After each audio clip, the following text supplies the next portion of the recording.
Salam mehriban adamlar. Sırlıwtymyzyň bu edeki sanyna Büyük Britaniýany dolandyrýan şalan maşgalasy barada wiza taýýarladyk. Şumatka Angliýanyň şahdinany Elizabeth II 60 ýyldan bäri, ýagny 1952-nji ýyldan başlap şumat için Büyük Britaniýanyň iň uzak wagtlap başyna durup dolandyran şahdinandyr. Ol 1926-njy ýylda dünýäge inip, şumat 94 ýaşyndadyr. Ol 1947-nji ýylda Şahzada Filip bilen durmuş görýär. Şahzada Filip hem şumat 99 ýaşynda bolup, olaryň 4 san çaglary bardyr. Olar Şahzadalar Charles, Andrew we Edward we ýene-de bir şahyzlary Anne bardyr. Şahdinan Elizabeth II-den soňra geljekki bolmaly padşah, ýani mirasçylar, ulugly Şahzada Charles'tyr. Şahzada Charles 1980-nji ýylda Diana bilen toý etýär. Emma 1992-nji ýylda olar aýryşýarlar. Olaryň iki san oglary bolup, olar Şahzada William we Şahzada Harry daglardyr. Videoda esasy görüň bermekçi bolan adamlarymyz hem Şahzada Harry we onuň aýaly Meghan Markle barada bolup, Şahzada Harry 1980-nji ýylda dogulup, ol kiçilikden ejesine şeýle ýakyn bolupdyr. Şahzada Harry şumat Angliýada paşa bolmakly üçin 6-njy mirasçydyr. Onuň öňürtü kakasy Şahzada Charles, dogan Şahzada William we Şahzada William 3 tan çaglary bardyr. Şahzada Harry aýaly Meghan Markle 2016-njy ýylda bir dostunyň toýuna düşýär. Meghan Markle barada bir näçe maglumatlar aýtsa, ol 1980-nji ýylda Amerikada dogulan Afroamerikandyr. Ve eger de bilýän bolsaňyz, Meghan Markle aktrisa bolup, onuň iň meşhur rollarynyň biri 2017-nji ýylda çykarylan Suits adly hukuka degişli serialda advokat bolup baş rolda ýer alan roldur.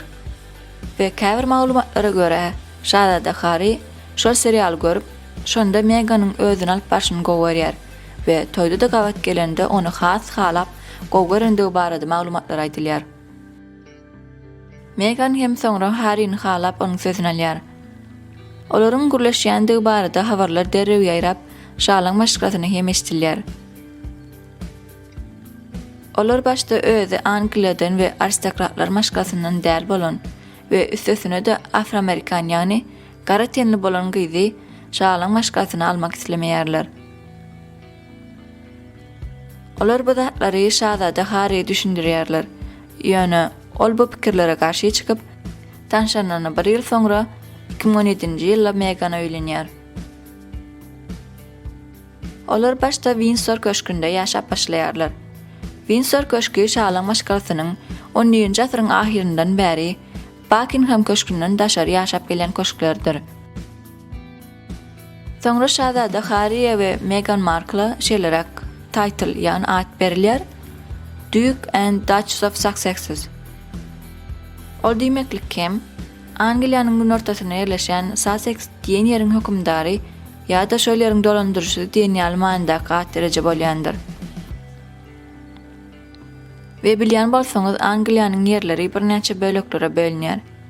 Bölekler diýdigim vilayet görnüşindäki ýerler bolup, ol ýerleriň eýeleri hökmünde hem, ýani hökümdarlar görnüşinde şahzadalar bellenendir.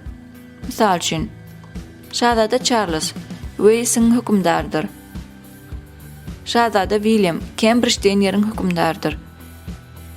Şahzada Harry ýankaýtşmaýaly Sussex'in hökümdardyr. Şahzadanyň adamsy Filip bolsa Edinburgh'un hökümdardyr. Indi Harry bilen Meghan'yň durmuşyna dolansak, olary soňa waka jurnalistler ýygyna düşüp hiç gününe goýmaýarlar. Şahzada Harry bu ýagdaýlar gaty birahat edýär. Olan sözüm ejesiniň ölümüne jurnalistlerin sebäp bolandygyna jany ýanyp ýördi. Harry'niň ejesi Diana 1997-nji ýylda 36 ýaşynda bir içkili jurnalist tarapyndan ulug helakçylygyna duçar edilip aradan çykýar. Kiçijek Harry şol wagt 12 ýaşyndady.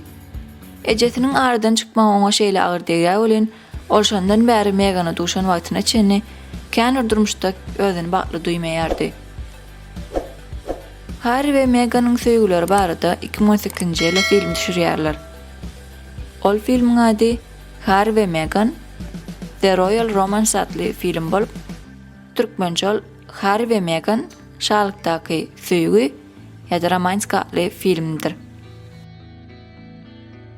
Bu filmde olan durmuşy barada, ýagny toýlanyň içinde wakalary gowgörkezip bilipdirler. Eger de görmedik bolsaňyz, gowja film bolupdyr, görmekle maslahat berýän. Indi ýankyň ýygyny dowam edeliň, ýagny Harry'ni bir rahat etýän jurnalistler aýtsak, Harry we Meghan bu mesele boýunça çözüm tapyp, Śalykdan aýrylyp Kanada göçmeklige karara gelýärler. Olar öz başlaryny özleri çaramak isläp, täze bir durmuşa gadam basýarlar. Näme üçin başga ýurtlar däldi? Kanadany taýlandyklarynyň sebebi hem Kanadada her bir adamyň şahsy durmuşlarynyň eldegirmesizligine gaty hormat goýan ýurtdur. Şol sanla Meghan we Harry üçin Kanada özlerine ýakyn ýurtdur. Sebebi Meghan Markle başdaýdan süýt saatly serial üçin 7 ýyllap Kanadada ýaşaýar. Ýani serial Kanadada düşürilýär. Ol serial 9 sezon bolup, iň soňky 2019-njy ýylyň 25-nji sentýabryna tamamlanýar. Harry'deki çiwatyny näçe gejesi bilen diýinçe Kanada gelen eken. Şo sebäpli Kanada olar üçin kän bir ýat ýurt däldi. Olaryň Kanadada ýaşap başlan döwürlerinden bir näçe wagt soňra 2019-njy ýylyň 6-njy maýynda olaryň arça atly oğullar bolýar. Ve geçen ýylky täzelik hem olar oğlu arç bilen birlikde birinji ýerde Kanadadaky öýlerinde belleýärler. Ýöne soň habarlara görä, şumatky COVID-19 sebäpli Harry we Meghan Kanadadan Amerikanyň Kaliforniýa ştatyna göçendikleri barada maglumatlar berilýär. Kaliforniýa hem Meghan Markle'ın dowlan ştatydyr. Ve sizde şeýler aksara ýüze çykan bolmagy mümkin. Harry intam Angliýadaky Śalykda 6-njy miras şerlüğünde galdymy ýa-da ondan mahrum edildimi diýen sora bar bolmagy mümkin. Onda jogap intam dowam etýär. Ol käbir Śalyk jogapkärçiliklerinden boşadylsa-da, kanuna görä miras şerlüğünden mahrum edilmedi. Ýöne Harry we Meghan öz oğullar üçin şahzada diýip ad derece goýdurmadylar. Onuň ady Archie Harrison Mountbatten Windsor diýip tanylýandyr. Ol Śalykda kakasyndan soňra 7-nji miras düşürdir. Indi şumatky Meghan Markle'ın etýän işlerini aýtsak, ol täzeden filmlerde rol almak mümkindir. Sebebi Harry we Meghan indi öz aýaklarynyň üstüne özleri durmaly bolan soňlar işe başlandyrlar. Meghan Markle'ın şu ýylyň içinde çykarylan ve iň soňky ýerine getirilen dokumental filmini aýtsak, ol Elephant adly türkmençe platly dokumental filmidir. Bu film Disney Nature kampaniýasy bilen birlikde çykarylyp, onda hakiki canly haýwanlar surata düşürilip, video alınıp şolar barada maglumatlar taýýarlanylan dokumental filmdir. Onda Meghan Markle gurrun berýän çok çykyş etýändir. Ol dokumental film 2020-nji ýylyň 3-nji aprelinde köpçülige getirilendir. Ve indi Meghan Markle'ın şahzada Harry duşmaka ýaşan durmuşy barada gysgaça aýtyp geçelim. Meghan Markle şahzada Harry durmuşa çykmaka ondan öňüm bir gezek toý edendir. Ýöne ol nikah etmeýär. Meghan 2017-nji ýylda film dördüji Trevor Engelson bilen toý etýär.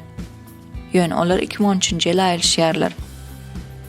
Ondan soň onuň 2014-nji ýyl açan The Tick adly öz gündelik durmuşyny, fasonlary, berhizli ýaşamaň usullaryny öwretýän görünäk bir näçe temalar ölçüne alýan internet sahypasyny Bolan ýöretýärdi. Ýöne 2017-nji ýylda Meghan ol Bolany şalan maşgasyna girendigi sebäpli ýapmaly bolýar. Ýani şahsy durmuşyny goramakly üçin edilendir. Ve ýene de bilýän bolsaňyz Meghan Markle 2016-njy ýylda World Vision Canada adly guraman global ilçisi bolýar. Ol gurama 1957-nji ýylda Robert Pierce tarapyndan döredilip, haýyr sahabat üçin açylan guramadyr. Ol guramaň alyp barýan işleri gariplikde ýaşaýan adamlara, esasanam çağlara kömek etmeklik, olara suw ýetmezçiligini ýa-da bolmasa çağlaryň hukuklarynyň bozulmasy, hiç ýyl çağa satylşygy bolmaz ýaly meseleler boýunça şolara garşy görüşýän guramadyr. Meghan Markle hem 2016-njy ýyla şol guramaň World Vision Water adly proýektiniň jogapkary ilçisi hökmüne bellenýär. World Vision Water proýektiniň alyp barýan işi arasa suwsuz kösenýän adamlary arasa suw bilen üçin etmekli üçin işler alyp barýan guramadyr. Dünýä ýüzünde şumat 663 milyon töwerek adamlar arasa suw ýetmezçiligine ýaşap ýörendirler.